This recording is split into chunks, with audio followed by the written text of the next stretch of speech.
안녕하세요, 달러트리입니다. 최근 코인 시장의 변동성으로 큰 손실을 본 사례가 속출하고 있습니다. 누군가는 전 재산을 잃기도 하고 누군가는 감당하기 어려운 빚 때문에 삶이 망가지기도 합니다. 근본적인 질문을 해볼까요? 우리는 왜 투자를 시작했을까요? 아마도 지금보다 나은 미래를 위해서였을 겁니다. 하지만 현실은 매일 차트를 보며 고통받고 일상이 무너지는 경우가 많습니다. 오늘 저는 여러분이 왜 손실을 볼 수밖에 없었는지 레버리지의 구조를 살펴보고 우리가 결국 가야 할 투자 방향에 대해 말씀드리려 합니다. 최근 비트코인과 이더리움이 하락한 데에는 명확한 이유가 있습니다. 첫째, 미국의 고금리 기조가 유지되며 유동성이 회수되었습니다. 연준의 대차 대조표를 보면 2022년 약 9조 달러에서 최근 7조 달러 초반까지 줄어들었습니다. 시중에서 약 2조 달러 규모의 유동성이 사라진 것이며 이 과정에서 가상자산 같은 위험자산부터 자금이 빠져나가게 된 것입니다. 둘째, 마운트 곡스의 대규모 비트코인 상한 물량이 시장에 매도 압력을 가했습니다. 10년 전 마운트 곡스 해킹 당시 비트코인 수량은 약 14만 2천 개에 달하며 가격은 500달러 미만이었습니다. 현재 가격을 약 6만 달러로 가정한다면 채권자들은 최소 12,000% 이상의 수익을 보는 상태입니다. 10년을 기다린 투자자들이 물량을 받으면 바로 차익 실현 매물이 쏟아지지 않겠나 하는 공포가 시장에 선반영되며 하락을 부추겼습니다. 실제로 이 과정에서 수많은 투자자가 청산을 당했습니다. 가상자산 선물 거래는 보통 내 돈보다 몇 배 많은 자금을 빌려 베팅하는 레버리지 투자입니다. 10배 레버리지를 썼다면 가격이 10%만 하락해도 원금은 영원이 됩니다. 20배라면 5% 하락에 전 재산이 증발하게 되는 것이죠. 시장이 다시 반등하더라도 이런 식으로 청산당한 투자자에게는 죄송스러운 말씀이지만 복구할 기회가 없다고 생각합니다. 이것이 코인 투자자들이 큰 손실을 보고 시장에서 퇴출당하는 가장 큰 이유입니다. 많은 투자자가 빠지는 산술적 함정이 있습니다.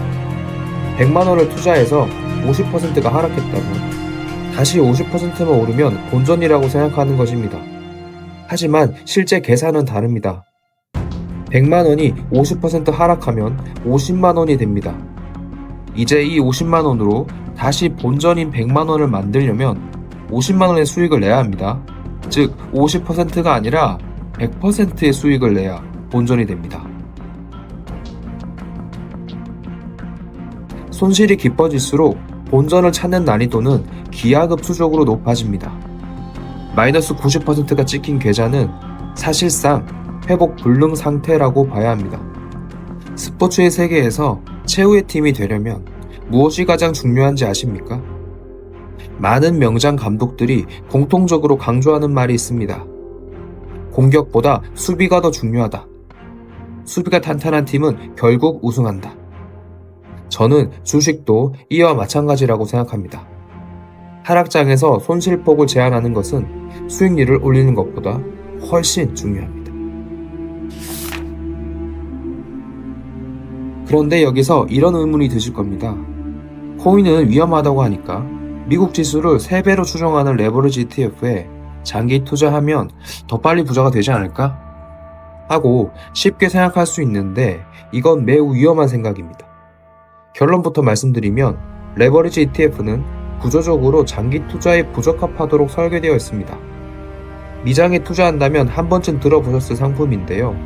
TQ랑 속슬 같은 레버리지 ETF 투자 많이들 하시죠?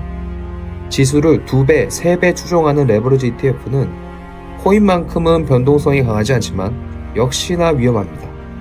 특히 주가가 횡보할 때 발생하는 음해복리 효과 때문에 계좌가 순식간에 녹아버릴 수 있습니다. 예를 들어 볼게요. 지수가 첫날 10% 오르고 다음날 10% 떨어지면 3배 레버리지는 첫날 30% 상승 후 다음날 30% 하락합니다. 산술적으로 지수는 거의 제자리인 것 같지만 레버리지 계좌는 9% 이상의 손실을 보게 됩니다. 여기에 턴오버라 불리는 거래 비용과 파생상품 계약 갱신 비용, 그리고 일반 펀드보다 훨씬 높은 운용 보수 때문에 내 계좌를 매일매일 조금씩 녹입니다. 일반 ETF의 장기 투자에서는 시간이 내 편이지만 레버리지 ETF의 장기 투자는 시간이 내 편이 아니라 오히려 나를 공격하는 적이 되는 구조입니다. 게다가 레버리지 ETF는 심리적 청산을 유발합니다. S&P 500 지수가 20에서 30% 조정받는 하락장은 역사적으로 흔했습니다. 이때 3배 레버리지는 마이너스 60%에서 마이너스 90%까지 추락합니다. 만약 내 전 재산의 90%가 녹은 화면을 보면 장기 투자의 마인드를 유지할 수가 있을까요? 절대로 불가능할 겁니다. 대부분의 개인은 여기서 공포를 이기지 못하고 최저점에서 시장을 떠날 겁니다. 저는 2020년 코로나 시기, 2022년 금리 인상 시기에 겪은 공포를 떠올리면 생각만 해도 소름이 돋는데요. 당시 개별 종목이 단 몇 주 만에 50% 이상 손실 나는 걸 보고 레버리지 투자의 위험성을 어깨너머로 배웠다고나 할까요? 그래서 전 하락장에서 대처할 자신이 없기 때문에 매수 경험도 없고 앞으로도 해볼 생각이 없을 듯 합니다. 세계 최고의 투자자 워렌 버핏은 말했습니다. 첫째, 결코 돈을 잃지 마라. 둘째, 첫 번째 원칙을 절대 잊지 마라. 결국 투자의 승패는 누가 더 많이 벌었느냐가 아니라 누가 더 적게 잃었느냐에서 결정됩니다. 미국 인덱스 펀드 S&P 500, 나스닥 100이 강력한 이유는 이 원칙에 가장 충실하기 때문입니다. 인덱스 펀드에는 강제 청산이 없습니다.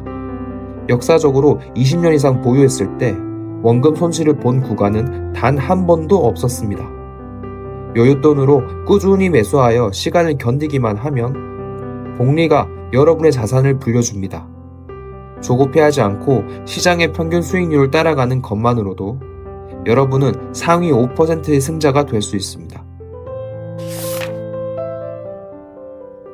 워렌 버핏의 평생의 동반자이자 스승이었던 찰리 멍거는 평소 이런 조언을 남겼습니다.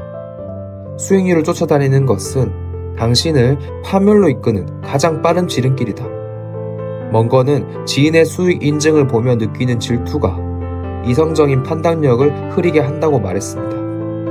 그 부러운 마음이 결국 조급함을 만들고 그 조급함이 나도 모르게 매도 매수 버튼을 누르게 하죠. 한순간의 오판이 힘들게 모은 자산을 날리게 합니다. 멍거는 평생토록 특별한 스킬을 찾지 않았습니다.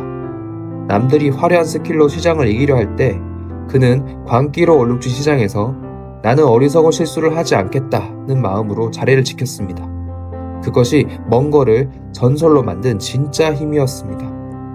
우리가 가상자산의 레버리지에 중독되고 누가 얼마 벌었다더라 하는 소식에 포모를 느끼며 무리하게 올라타는 바로 그 순간이 멍거가 말한 가장 위험한 순간입니다.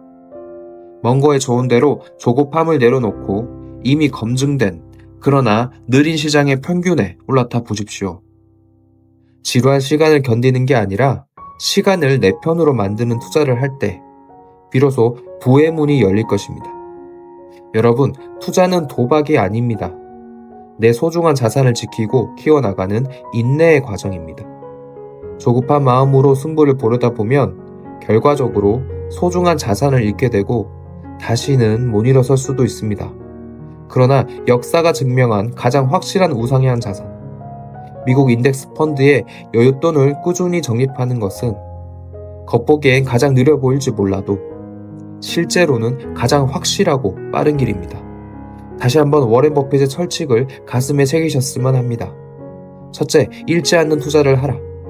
둘째, 그 원칙을 절대 잊지 마라. 그 원칙을 묵묵히 지켜내신다면 결국 시간이 흐른 뒤 상위 1%의 부자는 안 되었을지라도 상위 5%의 충분히 여유로운 자산가가 되었을 것입니다. 오늘 영상이 여러분의 투자 철학을 올바르게 세우는데 작은 도움이 되었기를 바랍니다. 달러트리는 여러분의 경제적 풍요를 진심으로 응원합니다. 영상이 도움이 되셨다면 구독, 좋아요 부탁드리겠습니다. 끝까지 시청해주셔서 감사합니다.